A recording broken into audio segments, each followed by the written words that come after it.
All right. Hi, everyone. Welcome to this webinar on behalf of the Resilient Infrastructure and Secure Energy Consortium. My name is Michael Wu. I'm the director of the RISE Consortium. We are a coalition of nearly 500 technology companies, DOE national laboratories, universities, nonprofit research organizations, professional services companies, and others that are dedicated to clean energy and climate action by both the Department of Defense and the federal government. I'm incredibly excited to host this conversation, which has been a long time coming. Folks who I have been blessed to count as colleagues and friends for many of which for almost the better part of a decade, but folks who are in incredible positions, making real, tangible, and lasting change within the Department of Defense, implementing these same climate and clean energy innovations and initiatives that to which the RISE Consortium is dedicated. I have some housekeeping up front. Number one, this will be recorded. In response to one question, there will be these will be the only slides that are presented. They are not tremendously substantive, so we will probably not be sending out the slides, but this is recorded and will be posted for viewing in the future. Please use the chat function for any technical challenges or difficulties you are experiencing. If you have substantive questions for our panelists, you can do that through the Q&A function, and we will be doing some moderated audience Q&A later in the event. And then finally, just a little bit about RISE. You heard a little bit about our members. You can join RISE today at rise-consortium.org/how-to-join. And consortium membership is free. So we would encourage you to participate with this community in that way. It's an incredible community full of really exciting and innovative thinkers. And we host both events like this, also in-person events that and some exciting announcements coming on that front, as well as just keeping people in the loop on what kinds of opportunities are available in the federal government, and particularly within DoD. We send out a regular newsletter, as well as amplifying opportunities to collaborate and funding opportunities with the DoD. So a lot of folks have found value out of that. So with that, I'm going to start our panel, we're going to have a really dynamic and free-flowing conversation, I hope. We have this cadre of experts and folks who are, again, doing really exciting things from a climate perspective, representing all of the military departments and the Office of the Secretary of Defense. It will be, I hope, a free-flowing conversation. I'm going to start with Dr. Annalise Blum. Annalise is the Senior Climate Advisor in the Office of the Secretary of Defense for Policy. We can get into the office you're helping, you have helped stand up, Annalise. But really, for some perspective, your office is, and policy in general within the Department of Defense is focused on understanding and shaping DoD's approach to the global strategic environment. So you are a key author of the Defense Climate Risk Analysis that was released last year, and at least the public version was released last year, and really about what that global strategic environment looks like today, how it's affected by climate today, and how it will be changing in the future, and what DoD's response to that is. So I would just ask Annalise if you could walk us through some of that high-level the high-level effects that we're seeing today, and how that might affect U.S. national security tomorrow, and what the department's sort of position and role will be within that transition. Thanks so much, Mike, and thank you to all of the organizers. It's great to be here today, and really exciting to get to be on a panel with some of my favorite colleagues. So thank you for bringing us all together. So as Mike mentioned, I'm in the Office of the Undersecretary of Defense for Policy, and our Undersecretary for Policy, Dr. Colin Call, recently stood up my office, the Office of Arctic and Global Resilience, which is led by Deputy Assistant Secretary of Defense Iris Ferguson. And we're focused on Arctic policy, oceans, global resilience, including climate change, environmental security, and energy security. So it's really amazing to have, this is the first time that there's been an office like this in OSD policy, and reflects the seriousness with which the department is taking these issues. We also work really closely with colleagues across the entire department, including those on the panel today, working to integrate climate considerations across all levels of what the department does, particularly including strategic guidance and policy and working with international partners. So yeah, always fun to talk about the DoD climate risk analysis, which I helped lead. It was a critical report as the first DoD report focused on the strategic implications of climate change. And so it served as an important first step for incorporating climate change implications across relevant DoD documents and processes. I'll just highlight a few key messages. We know climate change, because of climate change, the future is not going to look like the past. And specifically, the report highlighted that analyses based on historical frameworks will not be sufficient to prepare for future risks complicated by a changing climate. So we need to make sure that our analyses integrate consideration of this fact that future weather and climate are going to be more extreme and more unpredictable if we want to really be prepared for the future. Second, global efforts to address climate change, including actions to address the causes as well as the effects, will influence our strategic interests, relationships, competition, and priorities. And then third, the impacts of climate change are increasing the demand and scope of military operations, cutting into readiness and imposing significant costs on militaries around the world. And then this report, kind of more importantly, served to inform the 2022 National Defense Strategy, or NDS, which gets to your second question about more broadly how DoD views the impacts of climate change to the global strategic environment, both today and in the future. And actually, and both the DoD climate risk analysis and the unclassified 2022 National Defense Strategy are available online. So if you're interested in digging in more to either of these documents, you can Google them and find them. And we can probably put them in a chat or something as well. So being part of policy, I had the privilege of supporting the writing of this NDS that came out last fall. It highlights that the impacts of climate change, so we integrated climate change throughout the strategy. And so it's woven really in a way that it reflects the way climate change touches on everything that the department is doing. But I do want to make clear that DoD's focus on climate change is not new, and the department has been concerned about climate change and working to prepare for impacts of it for over a decade. What's really new more recently is the ways that we're considering climate change holistically at all levels of what we're doing, and starting with this integration really throughout all parts of the National Defense Strategy. So I'll do a short overview of the impacts of climate change, the strategic environment, in this unclassified version of the NDS.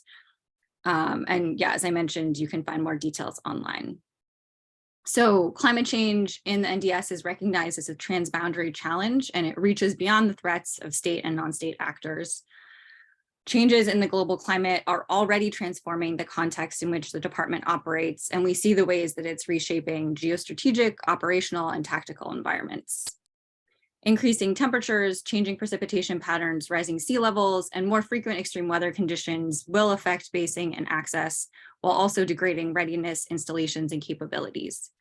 So Secretary of Defense Lloyd Austin has stated that competitive advantage in the future will go to those who can fight and win in this rapidly changing strategic and physical environment. We also see the ways climate change is creating new corridors of strategic interaction, particularly in the Arctic. And we're seeing the ways that extreme weather events that are exacerbated by climate change are increasing demands on the force, while simultaneously impacting capacity to respond to those demands. So whether it's wildfires in California, hurricanes in Florida, we're seeing climate change increasing the demands for disaster response, defense support to civil authorities within the homeland, but also internationally. So DoD is called on to support the U.S. Agency for International Development, USAID, in responding to humanitarian disasters around the world. Some recent ones are devastating flooding in Pakistan last September. And we also recognize that the impacts of climate change are going to affect security relationships with some allies and partners. And Secretary Austin has called climate change a profoundly destabilizing force for our world. And we're seeing this because the impacts, including more intense droughts, floods, hurricanes, all of these things can exacerbate insecurity and instability. They can put stress on governance capability if governments have a hard time responding to these events, and can heighten tensions either within countries or between countries. And we're seeing some of that starting now. So by joining with allies and partners in efforts to enhance resilience to climate change, we can strengthen defense relationships and also reduce the need for the force to be ready to respond to these instability and humanitarian emergencies in the future. So just in closing, as Secretary Austin has said, we share this planet and shared threats demand shared solutions.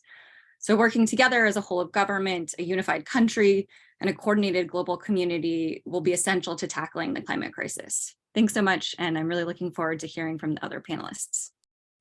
Annalise, I think that's a really tremendous overview, and I think a perfect sort of transition to talk about when you articulated the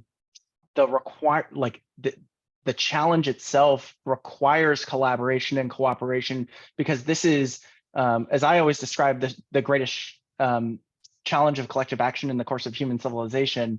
And I think that, that happens both at an international level and an interagency level, but also at a community level. And I'd like to turn now to Deb Loomis, who is the Senior Advisor for Climate within the Department of Navy. Deb, well, we have a book club internally at our company, and one of the things that we did was read all of these, the strategy documents, the implementation plans, and things like that. And one of the things that I was struck in going through the Navy Climate Action 2030 document was the concept that climate success is mission success. And so I wonder if you could get a little bit deeper and elaborate on how that works for the Department of Navy, and also in particular, the document outlines two objectives. One is build climate resilience in many of the ways that Annalise touched on, but the second is reduce climate threat. And so how do you see those concepts as intertwined? How do you see the Department of Navy's role in reducing climate threat? And then finally, I know you've worked really directly with both communities and technology innovators within the Department of Navy. And can you just take us through a couple of examples of where you've done that and how that's worked? Yeah. The tripartite question. Yeah, it's got. Yeah, no, 3 parts. We got it. Thanks, Annalise. She hit on a lot of the points. It really comes down to, it is a false choice to say we need to choose between advancing the mission and supporting climate. And when I first got on board, people would sort of come at me with that, like, well, how are you going to make those trade-offs? And I'm like, we're not, period. And our assistant secretary actually said the same thing to a reporter. She said, we're not, period. I think he expected her to say more, but she just stopped.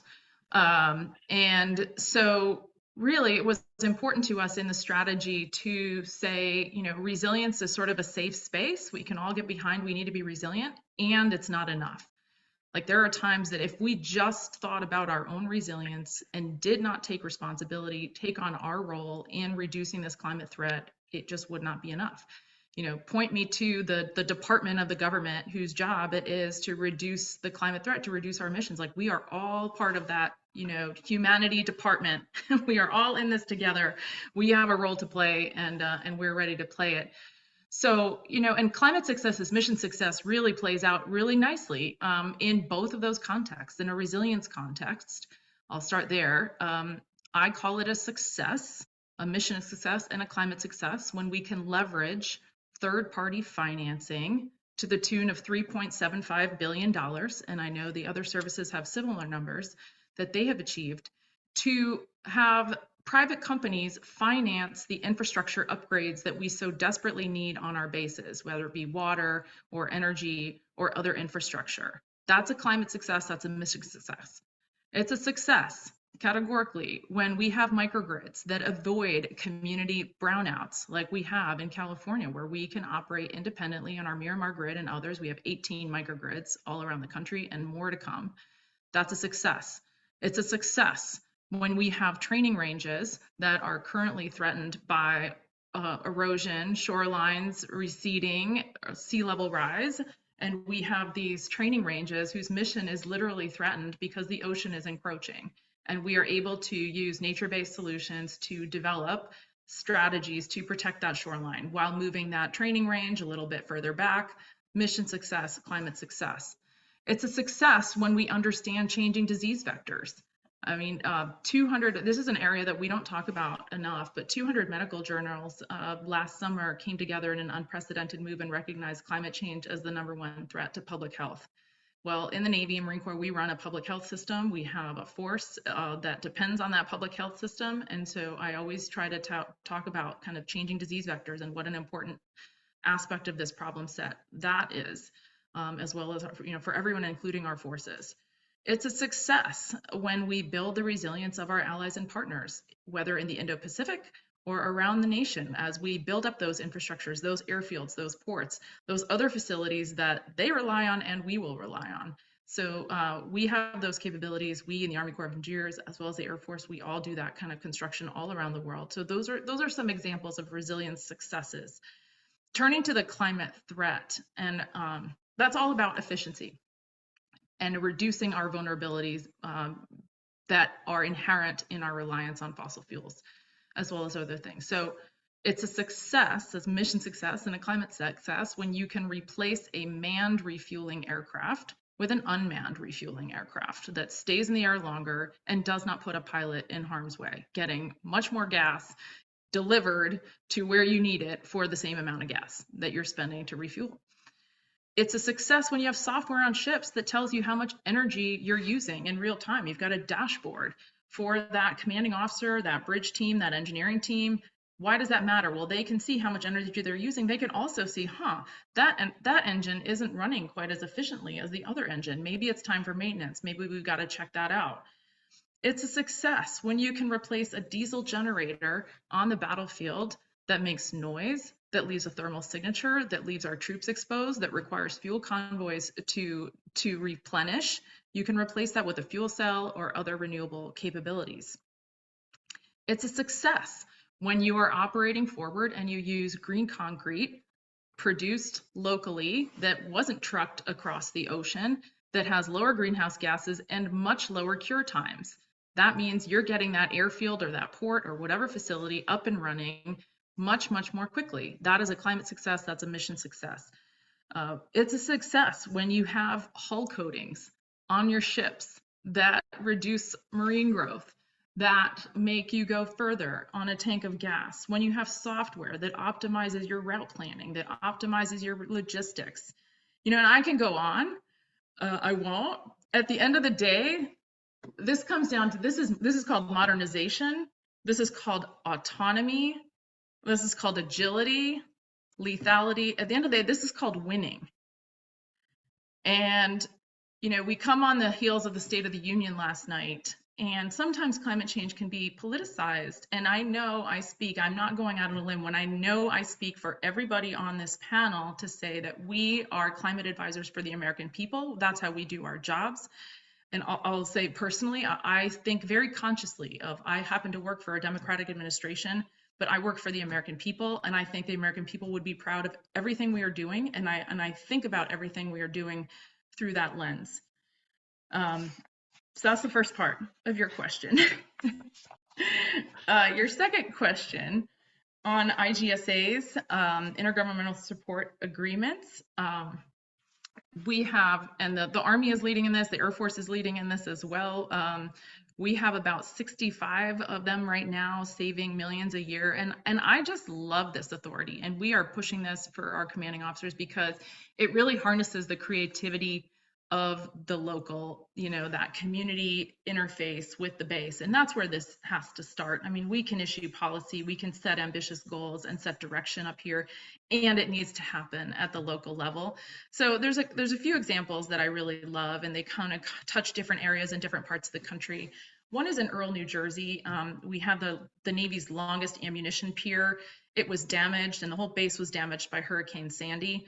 And we came together with the community, and this is the amazing part. I mean, we leveraged not just the base community, but all the other services. So a total of 6 DoD installations in New Jersey came together.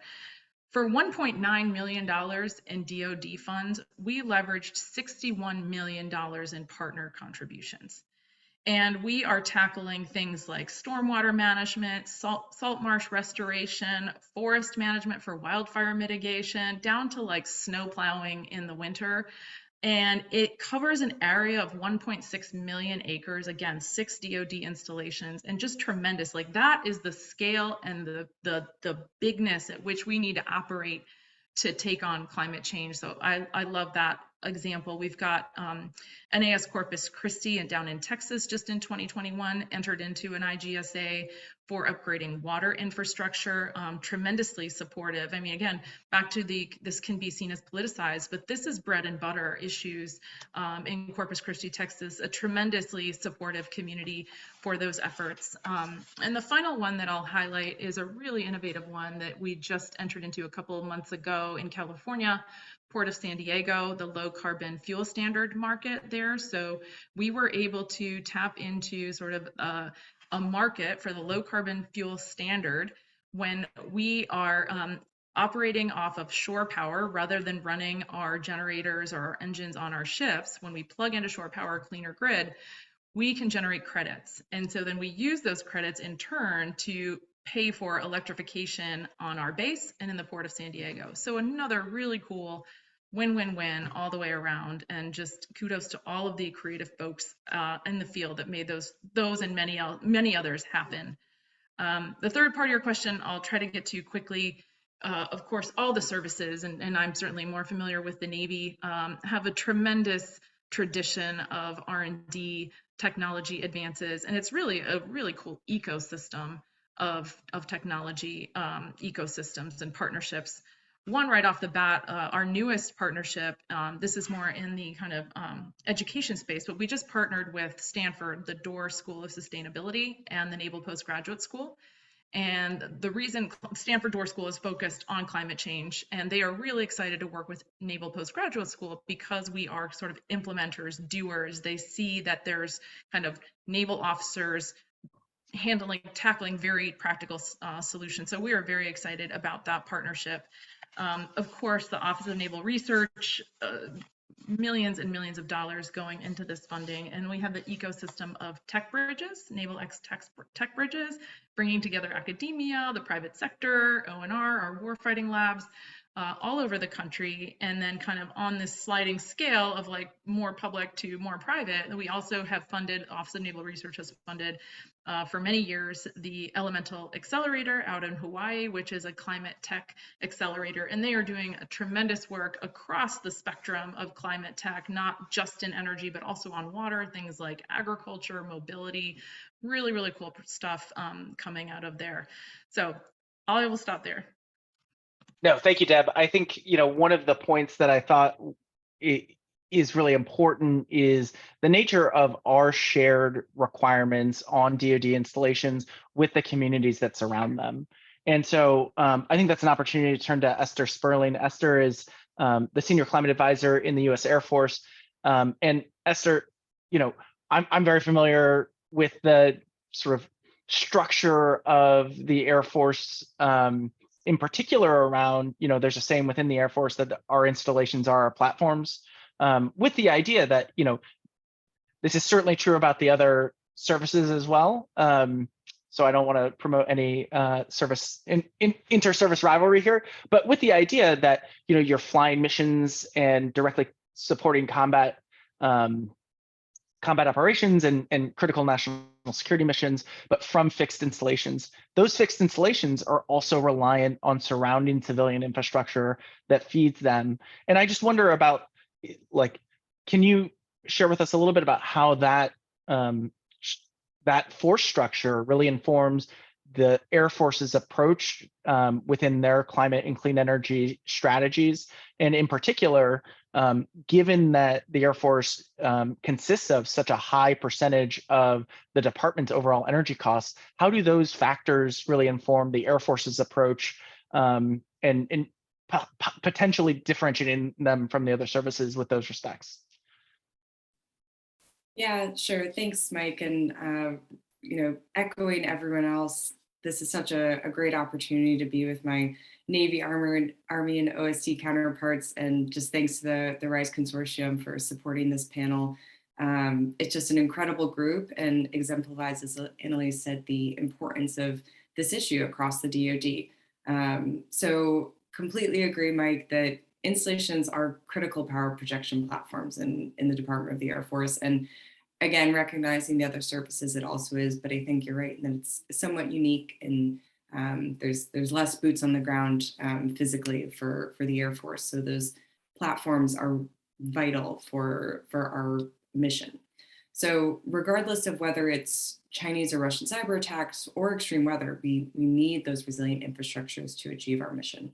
So that means bolstering our infrastructure to both natural and man-made impacts on the entire system.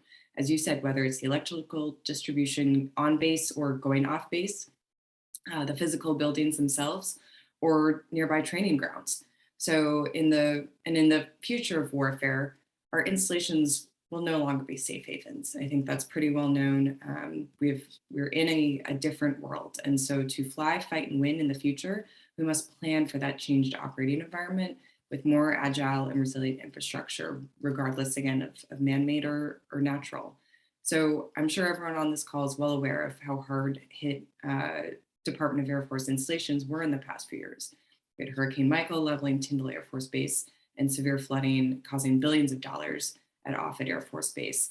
But there's plenty of other examples, whether wildfires and severe drought threatening the West or melting permafrost impacting buildings up in Alaska. So to address those concerns, we've recently completed our climate action plan as the other services and are in the process of completing our climate campaign plan, which outlines the steps needed to really achieve the results we're looking for in the action plan. So the three pillars, and I'll focus in on the part you mentioned, Mike, but the three pillars for us are maintain air and space dominance in the face of climate risk, make climate-informed decisions, and maximize our energy efficiency and pursue alternative energy sources. And each of these goals is aligned with that overall mission to fly, fight, and win. And I think there's a few processes that are incorporated as part of that plan that will be further expanded on in the campaign plan that really highlight how the Air Force is targeting that vulnerability and the importance of our installations. So we conduct what are called energy, installation, and climate resilience plans. And we also have another component called ERIES, which I'll dive into. For those not familiar, the installation energy plans and installation climate resilience plans assess essentially the regional and local environmental hazards, energy needs at a base, the ability to meet those needs, and any gaps in achieving both energy or climate resilience. And the other services are doing this as well. I think a interesting component of these and an important component of them is these aren't assessments just for assessment's sake. They've led to dozens of project ideas to fill those gaps we've identified. So in recent years, we've seen some innovative and mission critical projects move forward. We saw at Hill Air Force Base funding to add battery and energy storage system to an existing solar array, creating true resiliency, not just solar for solar's sake, but having that backup system. There's also projects at Beale Air Force Base to line a new electrical connection to a nearby methane cogeneration plant, which provides redundant supply while also using excess waste energy. And finally, even beyond that, places like Mountain Home Air Force Base, where they're relying on a critically declining aquifer. And there's a project that was developed with the Idaho Department of Water Resources to develop a pipeline and water treatment facility to deliver water from the Snake River to the base instead of using that declining aquifer. So I think those kind of give a broad idea of some of the amazing projects that we're working on to achieve, as kind of Deb pointed out, both that mission assurance component, which is always our top priority, while also having those wins on a efficient and renewable and resilient system. So the other piece of that, which I think is just an incredible complement to these installation energy plans, are what are called ERIES, Energy Resilience Readiness Exercises, where essentially the base shuts off the power and they, still try and fly planes out, make sure that they can still operate as normal. And I think those exercises, as I mentioned, in the changing operating environment, whether from natural extreme weather or from, a nefarious actor shutting off our power, we need to be ready to operate in that type of system. We won't be, as mentioned earlier, with installations not sanctuaries anymore, we won't be able to assume that as we are in a fight that we will have the opportunity to have a fully powered base that's working flawlessly. That's just not reality. So these exercises are an incredible opportunity to learn and improve. I think, to the other side of the operational energy part of your question, I think first and foremost, we are well aware that we are the largest single user of fuel in the DoD, and 85% of that is operational energy. And so as part of our climate action plan and climate campaign plan, we're developing some next generation, exciting, innovative programs that get to that, both from the climate stand, but again, more importantly, to the mission stance. We need to be able to get to and sustain in a fight. And I think the exciting work around blended wing body prototypes, which is a hyper efficient aerial refueling tanker and transport aircraft that achieves about 30% more aerodynamic efficiency than current aircraft, is an example that just is a shining star of how we are being creative, thinking about that next generation technology that isn't just for climate's sake. It's actually because it's better for our mission and better able to sustain. So just kind of circling back for all of those comments, it's all to say that we have that heavy reliance and importance of our installations for mission, and our reliance on operational energy as well are addressed as part of our climate action and climate campaign plan because of that mission focus and the fact that we have identified the vulnerabilities and now we're getting after them so that we can be a service of the future and not of the past. And that's, I think, what all of us are here as part of that. And that's what's really exciting. It's not just the Air Force doing that. It's all of us trying to get ahead so that we can win the future fight, not the past fight. Thanks. Esther, that's a great point. And I think particularly around the need for innovation, not just from a technological perspective, but also from, the way the department does business, the way new technologies and new practices are being injected into into the lives and opportunities that our service members receive, and into the tools that we're using and given to maintain our national security. I think that's a good opportunity to turn to Will Rogers, who is the Senior Climate Advisor to the Secretary of the Army. Will, the Army has made huge and aggressive commitments to within its climate strategy and its implementation plan, particularly aggressive investments and commitments to changing its operational forces in totally transformative ways. That's going to require huge investment and huge technological innovation. And I wonder if you could just share with us a little bit, A, about those commitments themselves, and B, about what you see as the approach, given the size, scale, and speed required to meet some of these commitments. And then what are some of the barriers that you're facing in implementing those, and the way that the Army and the rest of the department have done business in the past, and how that will be, how we can all be the department of the future. Yeah, thanks, Mike, for that, for the introduction, and also to you and to the RISE Consortium for convening this conversation. You said it yourself at the beginning. This has been a long time coming, and I just want to point out that I think this is the first time that Esther, Deb, Annalise, and I have all been on the same panel, and that's not by coincidence. I think we've been in our roles for a while, but we said we couldn't possibly do an event together until Mike Wu was moderator. So you're welcome for being able to host the inaugural Climate Quad conversation. So. I want to do my best to tie together a couple of different threads that everyone has touched on, and then answer your specific questions. But let me just kind of start with what Annalise kicked off, which is the sort of why we're taking action on climate change, because I think it's really important to start here. And everyone has talked about this. Deb and Esther hit on this. The simplest explanation really is that we're in a climate crisis, and it's affecting the Army's readiness and the health and safety of our soldiers and the families today, not 20 or 30 years from now, right now. We're seeing more persistent wildfires threatening our installations in the Midwest. More guardsmen are being deployed to help fight those fires.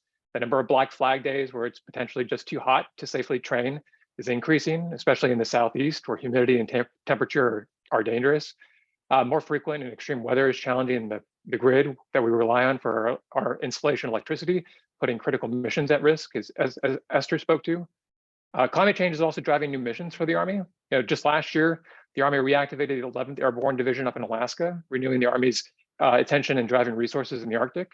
It's not necessarily a bad thing, but it comes at a time when we're trying to find our footing in the Indo-Pacific, and our attention is focused in Europe with the crisis in Ukraine, the war in Ukraine. And now you have these emergent needs that might not have sprung on us, but for the fact that the Arctic is warming at twice the rate as the rest of the world. I know this audience gets that, but it's important just to remind folks that we have to take action to respond to climate change because we really ignore it at our peril. And so, as Annalise and Deb and Esther have hit on, the steps we're taking to make ourselves more resilient against the effects of climate change really strengthen our readiness and make us more capable Army of being able to fight and win the nation's wars. So let me talk a little bit about the climate strategy. Secretary Wormuth signed our strategy out last February in 22, and then we followed it up in October of 22 with an implementation plan. So if you think about our strategy as what we're going to do over the next several decades, the implementation plan is how we're going to do it, and we specifically focus on the next 5 years with our implementation plan. Our strategy is focused on 3 areas. The first is making our installations more resilient against the effects of climate change. The second is reducing fuel consumption in our platforms and contingency bases to improve operational capability for the force. And the third area is training our soldiers to understand how climate change is going to affect the mission. I want to focus on installation resilience, really, because I think that's probably the most interesting for this audience. And happy to get into a conversation about the operational force with some of the more ambitious goals that we've set in terms of hybridizing and then fully electrifying our vehicles by 2035 and 2050, and as far as full electrification of our tactical vehicles. But let me focus a little bit on installation resilience. For this audience, these are the steps we're taking to deliver energy assurance to critical missions and protect facilities against current and future climate hazards. As Mike said, we're taking some ambitious, but I think achievable steps to do this. One of our biggest efforts is deploying carbon-free generation, microgrids, and battery storage on our installations with a goal that by 2040, we'll be able to self-generate enough electricity to meet all of our critical mission requirements across installations. Why is that important? What's the anomalous term or concept of mission assurance? Let me just kind of tear off what Esther was talking about. For the Army, our mission requires us to be able to deploy forces worldwide from our installations at home, really at a moment's notice. And we need to be able to do that regardless of what is happening outside the fence, under any condition. But we rely on commercial power like everyone else. So when there's a disruption to the grid, be it from extreme weather or from people shooting at a substation, like we've seen recently in a couple of states, that can affect our ability to deploy forces. And so the work we're doing to make ourselves more resilient against the next superstorm also makes us more resilient against other disruptions to the grid, including from bad actors like we've seen recently, or potentially in the future a near peer adversary who knows that they need to keep us from deploying forces by attacking our brittle civilian grid as a way to try to even the playing field in the fight. So we're doing a lot of work to get after this, to improve resilience, but we also face some obstacles. So let me talk a little bit about that. Mike touched on it. The scale of what we're trying to do is a challenge, to be honest. And the need continues to grow as we're pushing forward on electrifying our buildings and non-tactical vehicles. That's not a bad thing. That's just the reality, right? We're continuing to chase this requirement. We know we can't do this alone. Deb hit on it in terms of third-party financing authorities as a way for us to be able to do that. It's why we're really pushing hard on our installations to leverage those authorities that Congress has given us to work with third parties, using energy savings performance contracts to improve energy efficiency on our facilities, utility energy savings or service contracts to put generation on our bases, working with utilities to privatize our infrastructure so they can invest in the improvements that we need to bring it up to and maintain it to a commercial standard, and then leasing our own land, a utility or an energy company to build, own, and operate generation that feeds the grid, but then we can access it in case of an emergency. More and more of our installations are doing this work, especially as we build awareness of these authorities, and these authorities continue to change. So it's a constant re-education campaign about what is possible and when they can do it. But we also need to work with partners to help us surface these ideas and these opportunities so that installations can plan and execute them. Planning is also complex. There's just no one size fits all approach. So even as we educate our energy workforce on the authorities that they have and share lessons, many of the projects are going to be bespoke based on the facts on the ground. What works at one installation just may not work at another because the utility market may be regulated.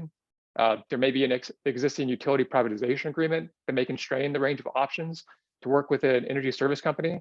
And the optimal technical solutions can vary depending on the climate zone, topography, the geology, or other conditions. And so you add this complexity to the fact that our energy workforce is already overworked, and then you get a compounded problem. And that's why we really need to work more to leverage expertise across government, working with the RISE Consortium to do that, and outside of government to help our installation workforce to add capacity for planning, oversight, and execution where appropriate. And then finally, and Mike, it's almost like we're in mind meld when I was preparing for this. Speed in doing this is a challenge, especially when it comes to acquiring new technology and getting it out to our installations. I'll tell you, this is not something that we've done entirely well and something we're working on.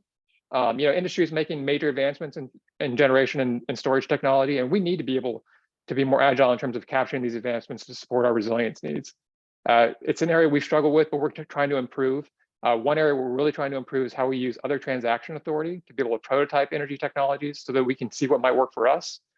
This is an area we can learn lessons from our Air Force colleagues, actually, who've been really adept at using OTA and can help our agreements officers understand how to use these authorities effectively. So I'll stop there and just say, it's clear we've got some challenges, but let me just make one thing clear. None of these are a showstopper for us. Our commitment is absolute, and we're working hard, hand in glove with partners across the board to take action on climate change and to make ourselves a more resilient and a more operationally effective Army. So, Mike, I really appreciate you convening this conversation. I'm looking forward to the Q&A. Thanks. No, that's great, Will, and I think that really sets the stage. And really, thank you for all of your insights to the entire panel. I think one place I'd like to start, there's a question from the audience specifically about the NDS and the DCRA, but I think this goes for everything that you've described. There is a sense that everything that's happening from your role and this administration's clear focus on the climate crisis, that may not live through the political instability that we face as a country, and whether this really does, this focus from the department has staying power. And I think I have my own opinions on why that would be, but I'm just curious from all of your perspectives, why do you feel like it? Do you feel like, and if so, why do you feel like the focus that you're bringing to clean energy and climate action for the department is something that will outlast political instability or sensitivities?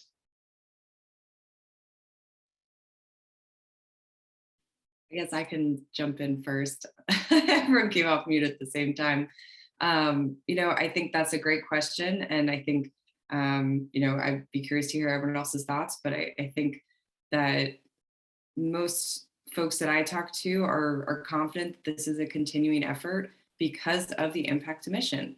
We're seeing the impacts, and regardless of whether it's labeled climate or not, working on resiliency and working on the important securing of our installations, of planning for the future environment is not going away. The example of it takes a long time to turn an aircraft carrier around, right? So, this is an issue that has been slowly chugging away, and regardless of administration. And I see that going on into the future. And I think the important thing is what I think everyone mentioned as part of their talking points, that this is something that is worked on across all of these services. This isn't just, the Air Force doing it or just OSD. It's across the services, and it's something that's been worked on continuously. So I don't see it going away. But I'll turn over to, I think, Annalise or Will or Deb. Yeah, I'll just. Sorry, go ahead, Will. Oh, I'm sorry. I just wanted to foot stomp what Esther was saying. I agree. I think we've been focused on delivering mission outcomes, and I think people are seeing the real benefits of that, whether that's for the resilience of our installations or for the operational force. When we talk about putting anti-idle kits on our existing vehicle platforms as a proof of concept that integrating battery technology to be able to support our onboard electrification needs, so that we're relying less on fuel to support the electronic requirements for our deployed force, is just a proof of concept into the operational capability that going towards electrification provides the force. So I think in a lot of those efforts were started in the last administration, which I think shows you that there's a real bipartisan support or nonpartisan support, however you want to frame it, for these efforts, right? Because it's mission first. And so I'm fairly confident that the framing may change. People may not talk about it as climate action, climate action as the means toward driving mission success. It may be something else, but the end state is still the same, which is that we're strengthening mission readiness, and that you're going to have positive benefits for the climate. Maybe your secondary goal wasn't to have benefits for the climate because you weren't focused on that, but because of the technology that you're using out of necessity, it did have those effects. So. Yeah, I was just gonna echo what the others have said, and I think Joe Bryan says, I mean, often a lot of the things we're doing, like, we need to do them for the mission. They happen to be really good for climate, which is great, but like we need to do it for many reasons. Even if you don't care about climate change, we need to be doing these things.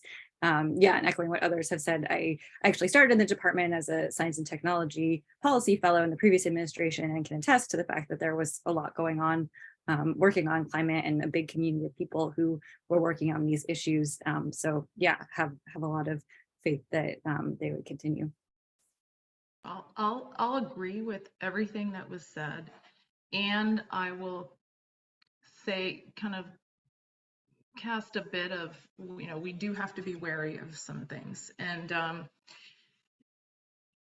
there was a question in the chat from Whitney Tellerico, hi Whitney, who knows the innovation space really well in the Navy, and she's like, this is great to talk about R&D and innovation, et cetera. What about procurement? And we had a similar kind of analogous conversation. I spoke at the Operational Energy Forum last week, where again, this influx of R&D money, and that is coming in large part from OSD, from administration focus. And so you have to be sanguine about the fact that that might not be coming in the same volume with the same enthusiasm in a different administration. And so now the challenge is to really go from the pilot, cool R&D tech to transition into the fleet, into the procurement. That's why we're working on those energy key performance parameters, really embedding in the processes. So I think we're doing that, and it's hard to push all the rocks up the hill, or the strings up the hill, whatever the metaphor is. But that is one that we need to be really strategic about.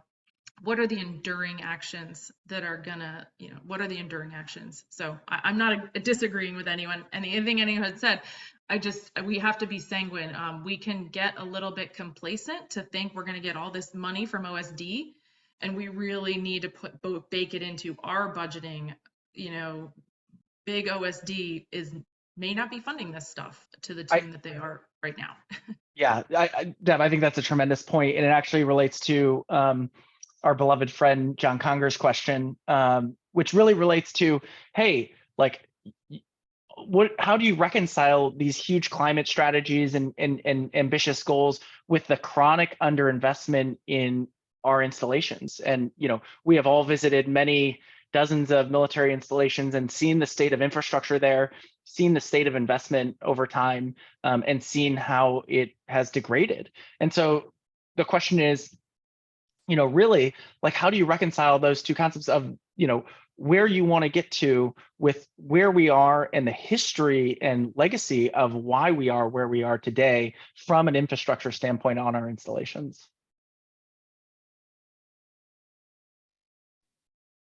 I went first, so I'm forcing someone else to go first this time. So this is unfortunately, this platform won't let me do this, but a new policy that I have, and when I'm speaking, is when you're asking me a question that's really just disguised as you want to tell me something, please, let's just have a conversation. Because I would love to hear John Conger's thoughts on that. No, it's a tough challenge. You know, things like third-party finance are force multipliers. You know, 3.7, there was a question in the chat about where did that $3.75 billion come from? Well, it's financed, right, from the savings that we're making. So it's not an outlay on our part, and that's what makes it so great. So I would look to things like that. I look to things like that are bipartisan, like the REPI program. So, and don't ask me for the acronym, I always get it wrong. But it's that partnering, kind of like the IGS, back to the IGSAs, where we combined $1.9 million of REPI funds with $61 million of partner funds. That's the only way we're going to get there. We're not going to be able to buy our way out of this problem. So it is about leveraging everybody's resources. I think that's what I want to say. And I'd add, I think some of it too, I completely agree with you, Deb, and I'm sure that's what John would say too. But my thought that I wanted to add was just that I think some of this gets to a piece none of us really dove into, but climate literacy as well is giving, I think, our installations and our just across our departments the resources to understand, you know, what they're dealing with, but also where to go and opportunities that exist. Because I think there's some communities are well hooked into these types of opportunities, but some aren't, and they don't know where to look, or they don't know the alternative pathways they can go besides the really traditional ones. So I think empowering people to understand the challenges they're facing and educating folks on the future operating environment, while also showing them, helping them realize where the opportunities are. Esther, I think that's such a good point. And I think, you actually were the one who discussed the energy resilience readiness exercises or Black Start exercises. And I've participated in several of those, as I know others on the panel have. And, that's an instance where a tool, I've never seen a more effective tool for turning energy resilience skeptics into advocates, people who thought they had their installation covered and realize that, oh, we don't have this. And I think what you're describing from a climate literacy standpoint is, we are all invested in making clear to mission owners and operators and installation support personnel that the critical infrastructure that supports those mission owners and those mission operators is one and the same as the weapon systems and platforms that they operate.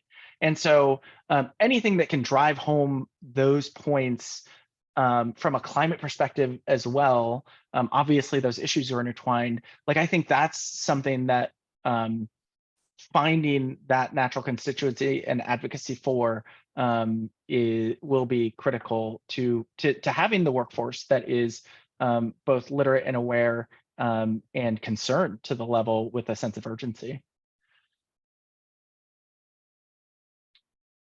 We have, I want to actually turn back to Whitney's question, Deb, that Deb mentioned, because, that is, I think, one of the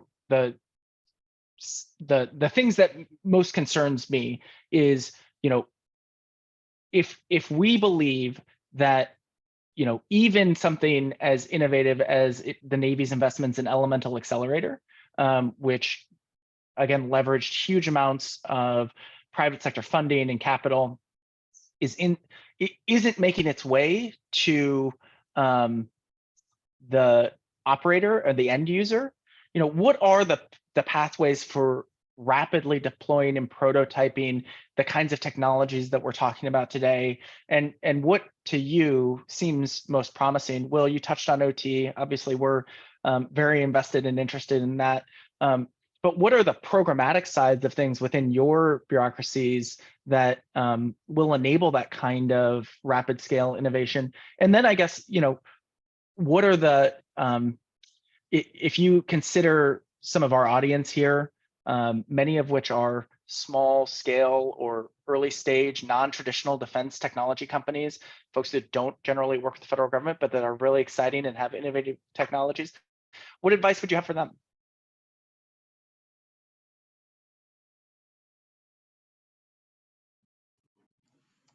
I'm going to answer the second part of the question. Yeah, great. My multi-part questions, maybe.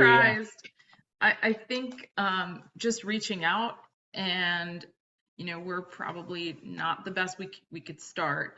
But for the Navy, those Naval X tech bridges, if you just Google them on the defense side, Defense Innovation Unit, DIU, ONR, I have been really surprised, how open they are at just having that conversation and orienting folks. So I think you reach out, and I could be, I've not been in this space. I've not walked in your shoes. So that could be naive, but I think that's what I would recommend.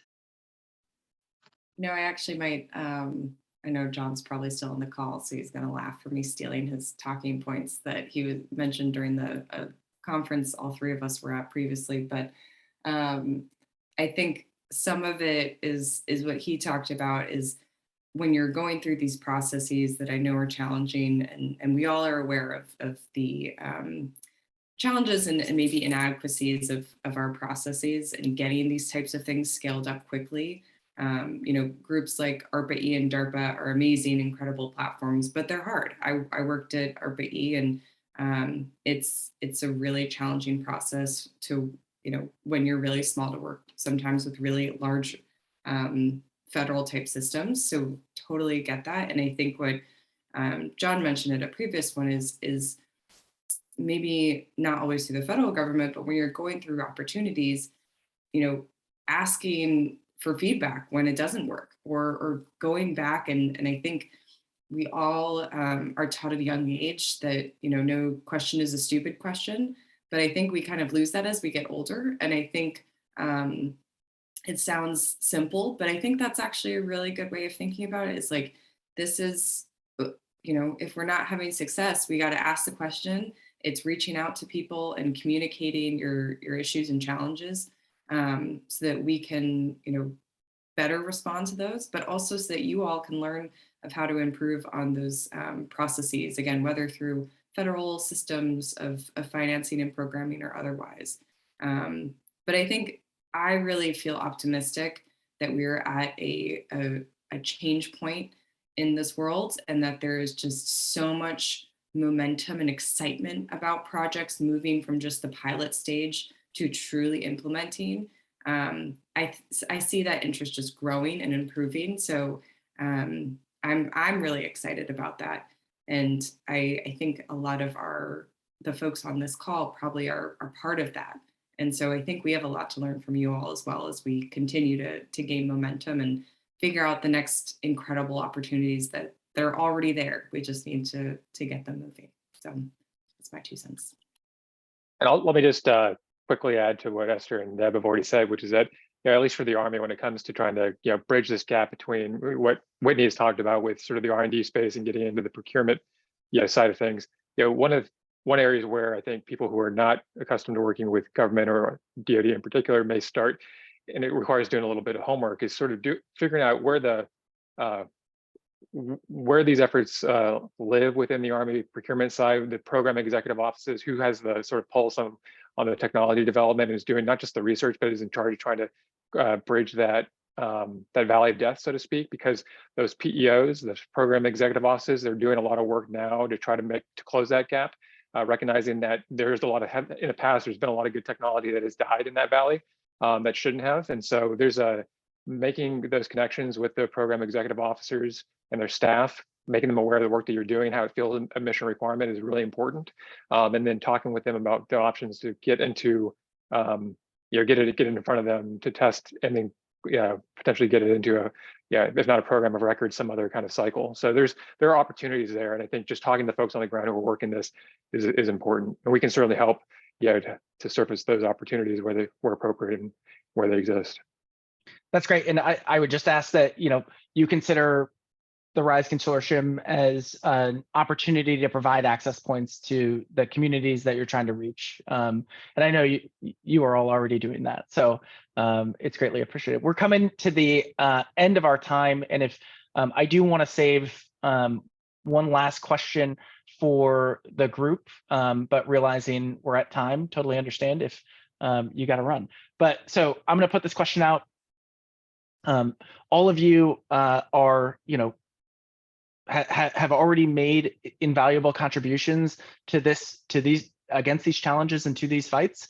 And I guess one thing that I want to explore is, what do you see as the really defining parts of that legacy retrospectively? So my question is, in a decade, when you're reflecting on your time in these positions, what's one thing that you hope is true and that you think will be most impactful and meaningful? And we'll try to do this as just sort of a lightning round around the horn. Annalise, can we start with you? Sure. Yeah. Thanks so much. I mean, I think kind of my goal of the role that I have in policy is how do we make sure that consideration of climate change is integrated throughout all of the strategic documents that policy leads, starting with the National Defense Strategy, but there's so many others, and then make sure that that is actually trickling down and getting implemented and incorporated in all of the other strategic documents, processes, planning across the department. And so there's so many decisions that are being made where if we don't integrate consideration of climate change, it's going to be costly. We know an ounce of prevention is worth a pound of cure. And so for a lot of this stuff, if we're integrating it into our strategies and thinking now, and also in our discussions and our relationships with allies and partners around the world who are really grappling with these things, and we need to work together with them to really solve the challenge. So yeah, I think that's my end goal for the work that I've been doing and seeing progress. And but yeah, there's always a lot more to do. Absolutely. Deb? So my kind of passion project thing, strategic issue that I see when DoD has looked at the vulnerabilities of all the installations, the number one vulnerability is, or the number one threat from climate change is drought.